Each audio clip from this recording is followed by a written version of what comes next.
Я хочу всех поприветствовать. Меня зовут Юля, как вы, наверное, уже поняли. И я примерно, ну нет, точнее уже точно 2 года рисую последние цифровые портреты на заказ и для себя, в принципе. И на своем опыте я поняла, что на самом деле можно добиться вообще всего, чего угодно, особенно если вам это очень нравится и если вы этого хотите. Потому что самое главное в этом деле и вообще, в принципе, в любом деле – это практика. И сейчас как бы я считаю, что вот это диджитал направление очень удобно в плане того, что вам уже не нужно таскать с собой миллионы каких-то материалов. Вы не привязаны к месту, вы работаете просто из любой точки мира. Там, где есть интернет, ну, если вам, например, надо со своим заказчиком списаться. А так, в принципе, господи, в самолете, да вообще где угодно, если у вас с собой iPad и стилус, вы как бы в работе всегда и постоянно. Поэтому, мне кажется, это вообще лучшее изобретение человечества, iPad Pro и Procreate. Теперь давайте перейдем, ну, это у меня тут последние работы, в саму программу Procreate. Немножечко пробежимся по всем этим настроечкам и все остальное. Здесь на главной странице у нас галерея, все работы, которые у вас есть, они все всегда сохраняются автоматически в самой программе. Дальше вы можете импортировать отсюда, то есть на другое любое устройство, и создать новую работу, новый файл. Давайте сразу мы с вами создадим новый размер холста. Вот здесь есть сверху плюсик. Вот, мы нажимаем, выбираем здесь сантиметры и ставим ширину 40, например, а высоту 50 сантиметров. И DPI обязательно ставим 350 где-то. Это как раз у нас качество картинки, которая у нас будет на выходе, это пиксели на дюйм, 350 у нас. Максимум слоев будет 10. Нажимаем «Создать», и у нас появляется наш холст новый. Так, значит, слева-справа у нас есть вкладочки, тут настройки. Самое главное, что у нас, это вставить фото, с которого мы сейчас будем рисовать. Дальше холст. Тут есть сведения о холсте. Вы можете посмотреть, во-первых, свои настройки холста, статистику. Здесь идет учет времени, сколько вы потратили на свою работу. И общее число штрихов. Он считает, тоже интересно посмотреть иногда. Значит, поделиться. Здесь все форматы, которые вы можете поделиться. В основном это JPEG, PNG, которыми я пользуюсь, которые я отправляю для печати PNG. Дальше видео. Здесь как раз запись таймлапс видео. Каждый ваш портрет будет записываться на видео, если у вас вот здесь вот ползуночек поставлен, и вы можете его просмотреть потом, и даже в 30 секундах там можно скачать укороченную версию, которая как раз для соцсетей адаптирована. Дальше смотрите у нас, что по кистям. Здесь у нас целая библиотека кистей, начиная вот от таких, как для наброска чернила, рисунок, и дальше всякие краски, аэрографы, их миллион просто всяких разных красивых кисточек. Также вы можете их скачивать, каждую кисточку вы можете под себя подкрутить. Сейчас я вам покажу, вот здесь у нас для каждой кисточки есть еще и своя настройка. Вы нажимаете 2 раза, и здесь открываются куча всяких настроек. Стримлайн. Вот самое на самом деле главное, вот здесь вот обводка контуров. Стримлайн. Стримлайн – это дает нам настройка вот этой плавности изгибов кисти. То есть, если у нас стримлайн не будет поставлен, кисть будет такая неровная. А когда у нас есть хоть какой-то стримлайн, вот сейчас я его, например, на максимум сделаю, и вы увидите. То есть, видите, какие, даже если я как-то неровно кисточку веду, то она все вот эти вот сглаживает углы. И я вообще советую именно когда рисуете какой-то набросок, стримлайн все-таки ставить на какой-то процент, на 30, на 40, чтобы хоть как-то он сглаживал какие-то углы. Дальше. У нас есть вот этот палец, это смазывание. Давайте я сейчас нарисую какой-нибудь мазочек, чтобы нам больше понимать. У этого пальца он тоже может быть из любой кисти. То есть вот я, например, выбираю палец, выбираю побольше, ставлю его и вот так вот размазываю. Видите, он прям дает такой эффект какой-то масляной краски, как будто бы. Также есть у нас стерка, и она точно так же выбираете любую кисточку и точно так же, например, стираете все, что вам нужно. Здесь слева у нас получается размер кисти и ее непрозрачность. Итак, самое главное, конечно же, в Procreate это возможность рисования по разным слоям. Вот здесь вот вкладочка, два вот этих вот квадратика, сверху это у нас слои. То есть каждый наш новый этап мы будем создавать на новом слое. Давайте теперь возьмем наше фото, с которого мы будем рисовать. Заходим в настройки, выбираем вот эту первую вкладочку действия и нажимаем «Вставить фото». И вставляем нашу фотографию ровно, ну, можно не совсем ровно, прям не вписывать целиком. Открываем слои и создаем слой сверху, вот здесь вот. Мы его зажимаем и перетаскиваем над фотографией. Теперь мы выбираем то изображение, которое у нас здесь есть, нажимаем на буковку N и делаем его чуть-чуть непрозрачным, чтобы она у нас в такой дымке становилась. Дальше, смотрите, что мы делаем. Мы выбираем слой над фотографией, вот этот вот, который у нас. То есть у нас рабочий слой, на котором мы сейчас работаем, он всегда горит синим цветом. Выбираем этот слой, который у нас сверху, и сейчас мы будем с вами делать набросок. Выбираем цвет. Я не рекомендую прям черным рисовать.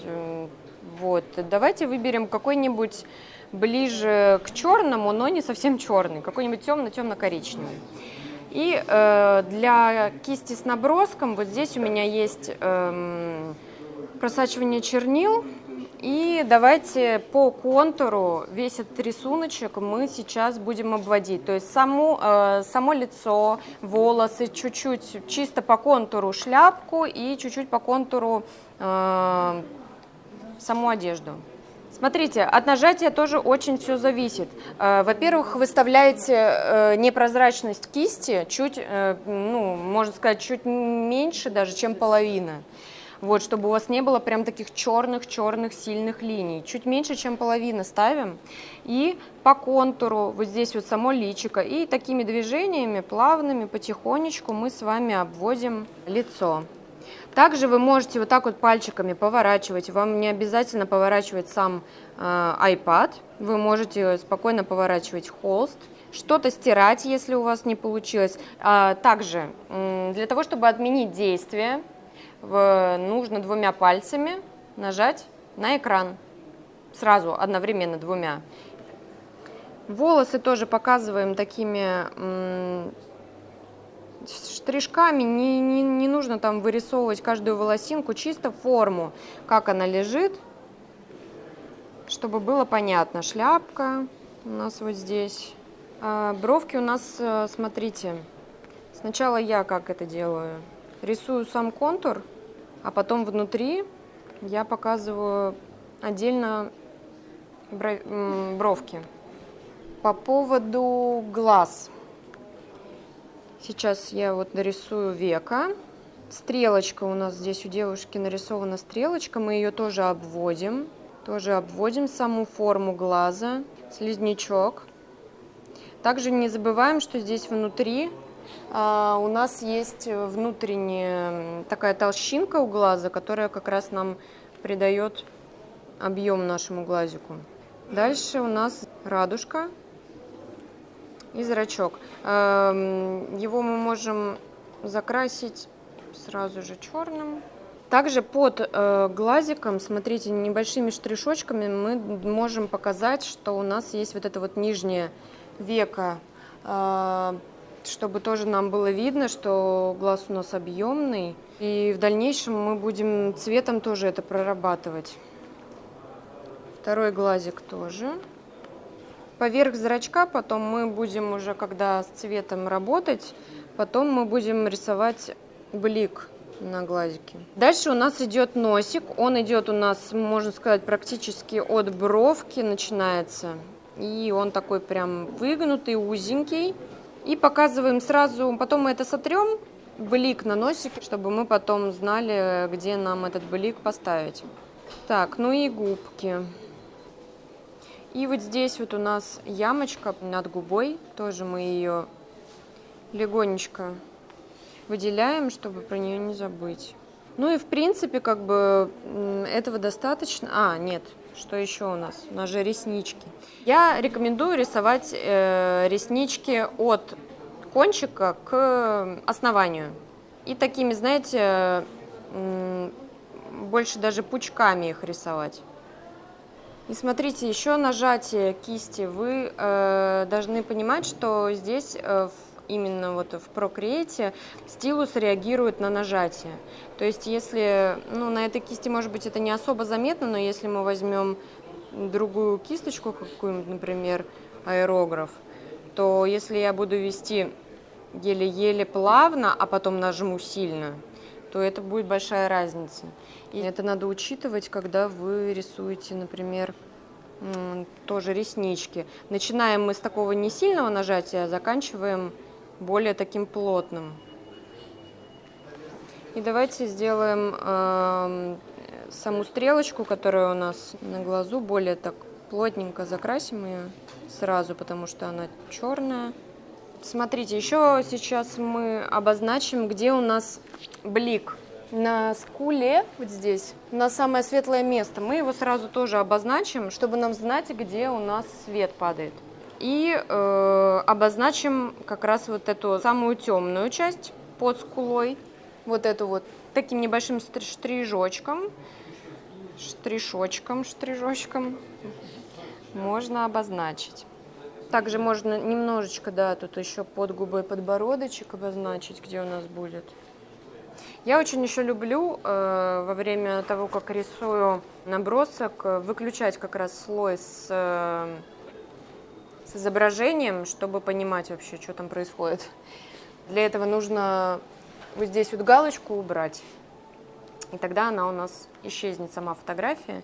И вот я сразу вижу, где у меня что не дорисовано, а то, когда у меня открыта фотография, этого особо не видно. Дальше мы создаем, опять же, новый слой. Он у нас оказывается у всех оказался под наброском. Потому что если он будет сверху, то мы сейчас с вами этот набросок закрасим просто-напросто. Обязательно должен быть набросок у нас над слоем с цветом.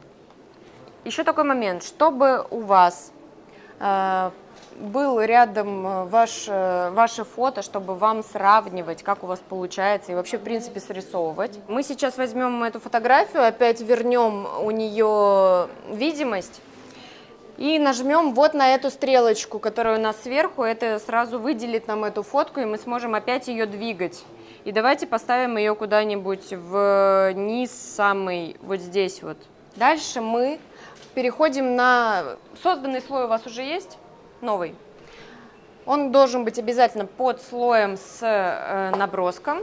Мы с вами начинаем работу с цветом. Вот здесь вся эта палитра. Я выбираю обычно классическую и передвигаю вот этот вот ползуночек. Во-первых, выбираю вот здесь вот раскладку цвета сначала. Примерно кожа у нас такая между оранжевым и красным. Выбираем положение и ползуночек ведем, ну вот на куда-нибудь вот в это место примерно. Мы в любой момент сможем это перекрасить, если вдруг нам не понравится, и если этот цвет будет не подходить.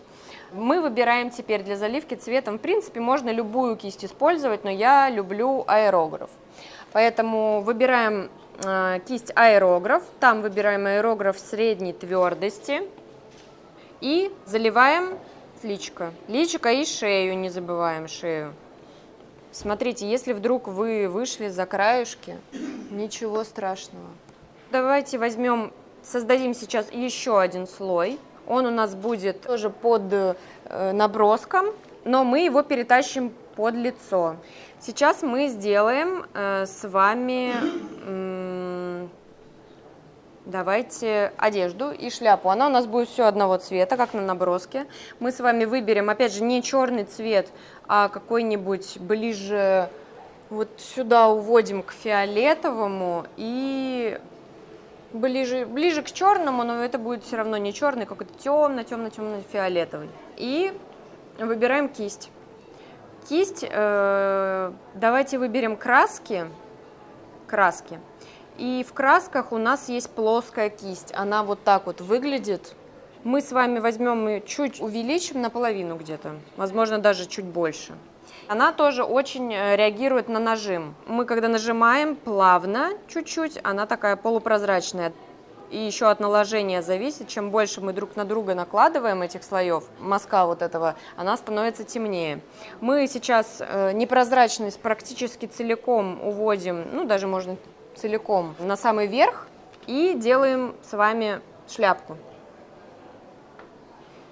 Так, и смотрите, чтобы нам закрасить кофточку, мы можем вот этот вот слой, сейчас он нам немножко мешает, мы его можем выключить пока что, пока мы рисуем кофту.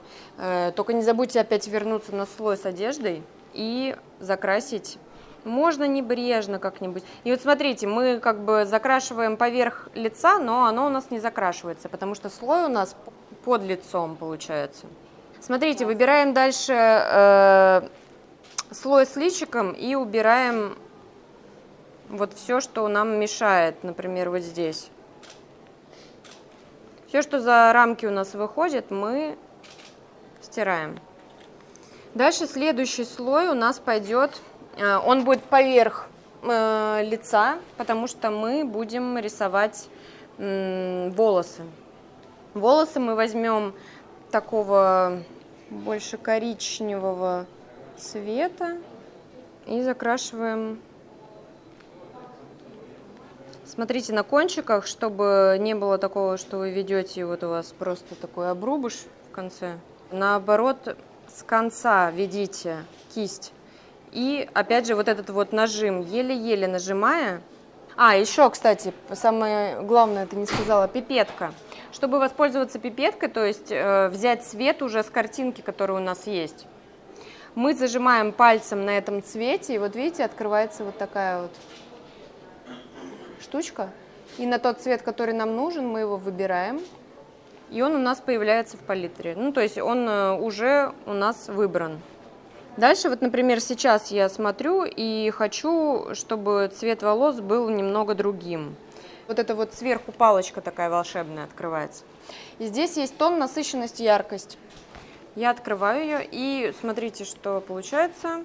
Вот этот вот ползуночек двигаю, и тут вообще меняется целиком и полностью весь спектр цветов. Сразу же с волосами, на слое с волосами мы с вами сделаем бровки. Выбираем цвет такой же, как у волос.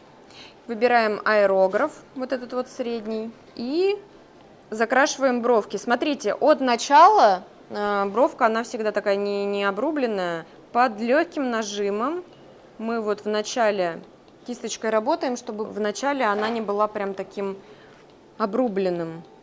Какие-то моменты можно удалить, если они вдруг у вас заехали за край. Ничего в этом страшного нет. Берете сразу стирательную резинку и, если что-то за край выехало, подчищаете. Должна получиться такая, хоть какая-то общая картина. И также, смотрите, чтобы тоже упростить задачу, чтобы было полегче, мы выбираем слой с цветом лица. И сразу, чтобы он получился у нас над этим слоем, нажимаем на плюсик, добавляется новый слой, мы на нем рисуем цвет губ. Выбираем какой-нибудь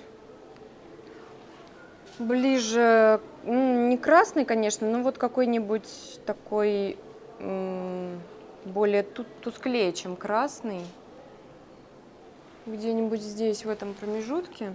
Опять же берем аэрограф средний и закрашиваем наши губки. Это будет сначала такая вообще общая тоновая заливка, то есть это такой еще черновой совсем набросок. И возвращаем нашу картиночку обратно. которая у нас на самом верху должна оказаться, чтобы мы примерно понимали, где свет, где тень, и вообще как мы сейчас будем с этим лицом работать. Сейчас переходим на слой с тоном кожи. Пипеткой выбираем этот цвет, потому что мы его уже, скорее всего, потеряли. И выбираем палитру. Дальше мы делаем следующую тоновую заливку, то есть накладываем тени. Мы выбираем чуть ниже, чуть правее. Чуть потемнее. Да, чуть потемнее, не на сильно много. Давайте возьмем, я сначала выбираю мягкую кисть, она здесь же в аэрографах находится. Выставляю чуть больше размер и прозрачность на серединку где-то. Во-первых, что у нас в тени сразу же? Мы видим по нашему рисунку, по фотографии снизу, что у нас в тени шея. Господи, забыла вам сказать еще одну важную вещь. Чтобы у нас то, что мы сейчас рисуем, не заходило за края как раз нашего слоя, вот этого с лицом. Чтобы блокировать все вокруг и рисовать только на этом слое, мы нажимаем на этот слой еще раз, вот сюда тыкаем, и вот здесь вот у нас есть блокировать альфа-слой. Нажимаем, и смотрите, шашечками все вокруг у нас вот так вот появилось, вокруг этого слоя. И смотрите, вот видите, я рисую, то есть затемняю шею, и за края никуда не заходит. Затемняем шею, затемняем вот эту часть лица, которая у нас находится, получается, в полоборота лицо, больше в тени. Можно целиком практически, оставляя подбородок, по овалу лица. Нажим не сильно плотный. Вот здесь, где глаза, тоже делаем тень. Под глазиком, вот здесь, где у нас нижнее веко. Скула, вот здесь вот у нас, где мы ее обозначивали, вот отсюда прямо мы ведем вот такую вот полосочку. Под подбородком также помним. То есть смотрим на фотографию, где-то сильнее, где-то темнее. Вот здесь, где нос, темнее делаем прям вот такой нажим. От него у нас идет тень в эту сторону. Под глазиком тоже у нас тень. Нос у нас тоже получается, вот здесь вот немножечко тенюшку мы дорабатываем. И под носом. Ну, вот такая должна получиться картина примерно, где у нас самая светлая часть выделена, вот скула осталась, под ней темная часть, подбородок у нас тоже на нем светлая часть остается. Смотрите, если вдруг что-то закрасили, вы можете опять же пипеткой взять место, где у вас светлое осталось, выбираете. И вот здесь я, например, много закрасила на подбородке и закрашиваю светлым. Теперь мы делаем следующую тоновую заливку, более темную. Опять выбираем, вот у нас есть цвет самый темный на шее, выбираем его пипеточкой. И опять уводим тон чуть ниже и чуть правее. Можно даже немножечко сдвинуть вот этот вот нижний ползуночек влево, чтобы увести в такой более насыщенный цвет. Смотрите, сейчас мы берем теперь не мягкую кисть, а возьмем аэрограф средней твердости и сделаем, сейчас они будут такие более жесткие тени у нас, непрозрачность поставим на половинку и посмотрим, что у нас. Да, на этом же слое, не забудьте его заблокировать, чтобы у вас по краям ничего не вылезало. Мы, смотрите, под головой, получается, на шее делаем тень и от волос. Это у нас вот такая вторая теневая проработка. Таких проработок вообще обычно я делаю в своей работе, ну, как минимум, наверное, 5-6. Мы с вами, конечно, не будем этого делать. Нам хотя бы нужно где-то 3 сделать. Также можете все это легонечко растушевать, если вам это потребуется. Да, можно растушевать пальцем, потом уже, когда, если будет опыт, это все, конечно, делается Там разными кисточками тоже можно растушевывать. Можно изначально как бы уже так рисовать, чтобы не приходилось ничего растушевывать. Но все приходит с опытом, поэтому практикуемся каждый божий день, и будет нам счастье. Смотрите, еще такой момент. Мы вот здесь вот по краешку лица, совсем по краешку, как раз вот этим темным цветом мы, не доходя, видите, у меня здесь остается такая светлая полосочка, мы делаем, тоже вот здесь проводим темным, чтобы у нас оставался такой светленький бличок. Ну, для начала нам нужно немножечко все равно сделать тень вот здесь вот, по краешку, а потом взять светлый цвет и, взяв, например, ту кисточку, которую мы с вами рисовали набросок, просачиванием чернил, по краешку лица, выставив непрозрачность на самую большую, самую жесткую, в размер побольше, и сделать по краешку лица вот такой вот блик. Он сразу такой объем придает у нас. Так, перейдем к светлым местам. Мы берем цвет самого светлого нашего места. Это у нас где-то здесь, где скула выпуклая. И наоборот теперь уводим чуть левее и выше. То есть, чтобы сделать светлее еще цвет. Вот сюда уводим. Не в белый, но в такой еле-еле такой бледно-бледно-бледно. И ставим акценты, опять же, вот этим можно аэрографом средней твердости, можно мягкой кистью. Ну, вот мне кажется, пока что как-то удобнее всего работать именно вот этими аэрографами. Значит, ставим акценты, вот эти вот блики. Во-первых, смотрим на нашу фотографию и видим, где они находятся. Самые явные такие это у нас на носу. На самой горбиночке, вот здесь вот посерединке. Носик тоненький. Значит, берем размер кисточки и легкими, опять же, движениями ставим блик у нас на горбинке и на кончике носика вот эту вот точечку. Также берем побольше кисточку, ставим и делаем небольшой блик на крыле носика. Дальше у нас блик в уголке глаз, такой прям явный.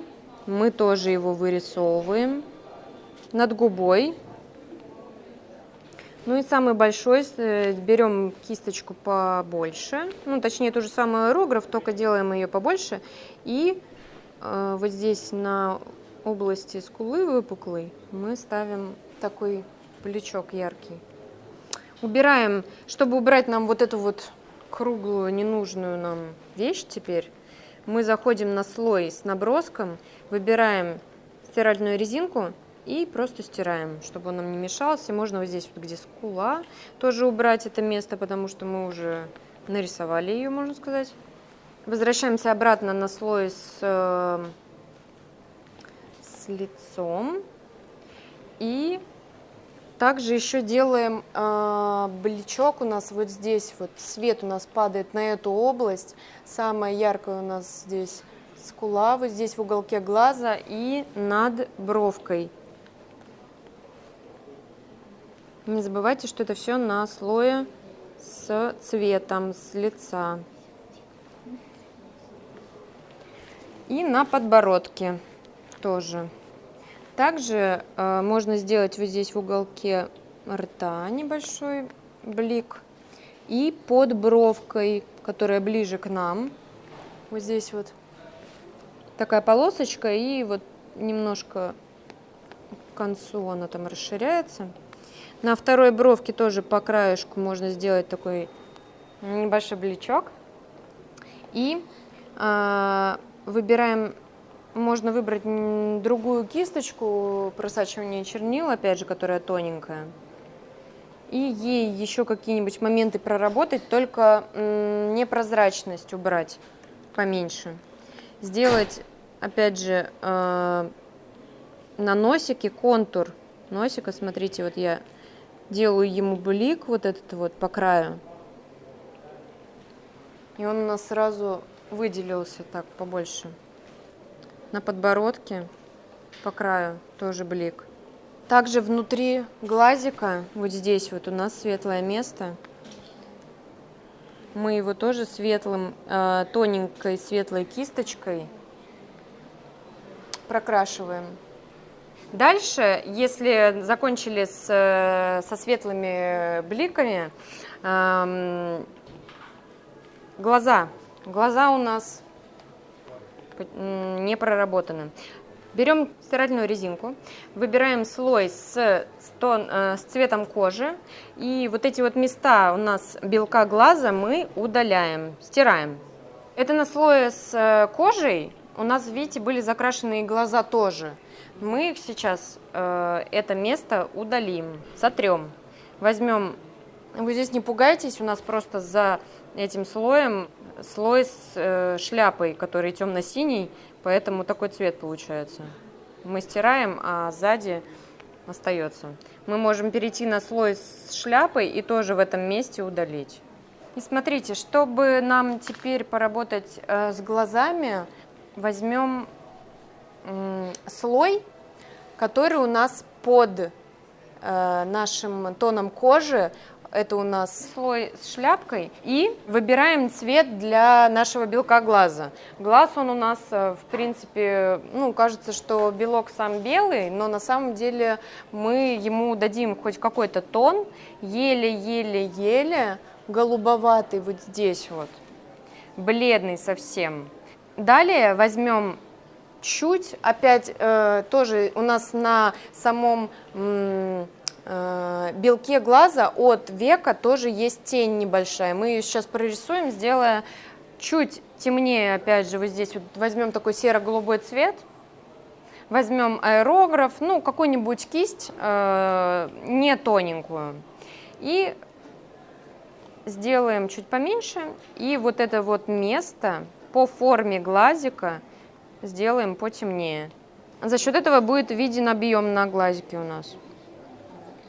Можно сделать еще даже потемнее, еще одну цветовую, вот эту вот теневую прослоечку. Дальше мы с вами займемся уже радужкой. Выберем цвет глаз, который вы хотите, который вам заблагорассудится. Возьмем аэрограф опять же. И вот так вот по кругу мы закрашиваем нашу радужку. Одну и вторую. Аккуратненько. Здесь желательно за края не заползать, чтобы были они у нас круглые. Вот, и чтобы тоже сделать какую-то тень, мы возьмем опять же цвет чуть потемнее, чем мы взяли для радужки, и сделаем в этом месте, где у нас рядом с веком, тоже чуть темнее. А чтобы сделать еще побольше объем, мы возьмем посветлее, наоборот, даже в какой-то можно более рыжий цвет взять, рыжий-желтый какой-то такой, и поставим небольшие такие вот цветные блички, видите, и сразу сам глазик и сама радужка, она, глубина такая появляется у глаза. И смотрите, чтобы у нас прям глазик заиграл, мы сейчас поставим блики на глазах. Но для этого мы перейдем в слой с наброском, чтобы у нас получилось рисовать прямо вот по зрачку. В слой с наброском переходим и выбираем самый белый цвет. Выбираем кисть. Мне вот нравится ставить блик, если он такой один, например, плоская кисть. И делаем ее небольшим совсем, но прозрачность ставим высокую. И в этом месте вот делаем такой мазочек на одном и на втором. И можно даже сделать так, где у нас тут? Опять же аэрографом маленьким, с прозрачностью. Посмотрим где-нибудь еще вот тут вот тоже какой-нибудь точечки. И тогда у нас глазки так заиграют, заблестят. Да, на самом деле с каждым разом, если вы будете практиковаться, если вы будете постоянно рисовать, пытаться перерисовывать что-то, будете смотреть на других мастеров, смотреть на их техники. Сейчас очень много всяких разных видеоуроков, курсов даже. Вполне реально любому человеку научиться рисовать. Но, конечно, это надо прям стараться, учиться и посвящать этому много времени. Смотрите, что мы можем сделать последнее, да, уже, наверное? Губки. Если они у вас на отдельном слое, блокирните еще раз слой, чтобы мы за края не заходили. Нажимаем, ставим блокировать альфа-слой. И чтобы нам сделать объем на них, мы выбираем, во-первых, цвет, который у нас есть у губ. И, опять же, ставим его чуть ниже, чем он есть, потемнее. И верхнюю губу мы целиком закрашиваем. Она всегда темнее, верхняя губа, так как находится под небольшим наклоном от цвета. На нижнюю губу всегда падает цвет больше. Поэтому мы возьмем цвет нижней губы, сделаем чуть светлее цвет и поставим на ней блик вот здесь вот где-нибудь посередине. И также можно еще усветлить и тоже там поставить какие-нибудь небольшие прям бличочки, которые покажут, что у нас губка прям такая сочная. Опять же, это все можно прорабатывать очень долго, очень над каждой деталью сидеть, ее приближать до невозможности, когда там уже пиксели не появятся. И прорабатывать и прорабатывать. Вот здесь вот, кстати, у нас, если посмотреть на фотографию, у нее вот такая вот посередине губы, как сказать, крылышко такое. Его можно сделать чуть светлее, тонкой кисточкой, и тогда тоже появится такой небольшой объемчик. Вот здесь вот с этой стороны немножечко наоборот затемнить. И вот уже у нас губа получилась более объемная. Уголки губ можно тоже немножко затемнить и низ. Вот здесь вот снизу губу тоже можно затемнить, потому что она у нас в тени. От верхней губы у нас тоже немножечко тень падает. И у губ у нас появился объем. Дальше это все, опять же, да, можно прорабатывать еще очень-очень долгое время, перейти потом на волосы, на одежду, делать блики на бровях. Я еще очень люблю, на самом деле, вот такая тема, сделать небольшой румянец. Взять мягкую кисть, которая такая растушевочка совсем, и красным выбрать такой красный цвет, яркий, но взять очень уменьшить непрозрачность. И вот этой вот кисточкой на слое с цветом лица сделать на щечках небольшой такой румянец. Сразу как-то будет это посвежее смотреться, не один цвет, а вот еще добавляем такие красные тона, немножечко можно там на носике, немножко на подбородке. А вообще еще в тени можно добавлять другие оттенки, в тень можно добавить фиолетовые оттенки, немножечко, чуть-чуть. И за счет этого, за счет такой разной тональности будет смотреться сама картинка по-другому. Я вот, если хотите, могу вам показать, сама дома рисовала этот рисунок несколько раз. Вот, например, как это может быть. То есть у меня и с какими-то этими, с штриховочкой. Но это я тоже все рисовала этими, пыталась стандартными кистями.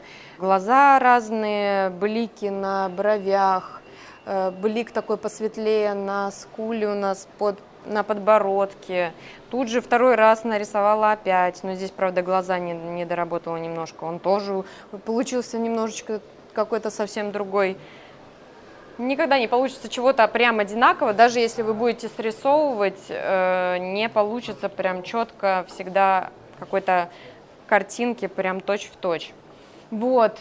На самом деле время у нас уже подошло к концу, наверное, надо уже, да, заканчивать. Я очень рада, что вы сегодня пришли. Я верю, что это было очень трудно на самом деле, наверное, и вам кажется, что это какой-то темный лес, но я вас уверяю, что нет. Если вы будете постоянно практиковаться и рисовать, то все получится, я вас уверяю, на своем личном опыте. Вот, спасибо всем большое. Спасибо большое. Спасибо.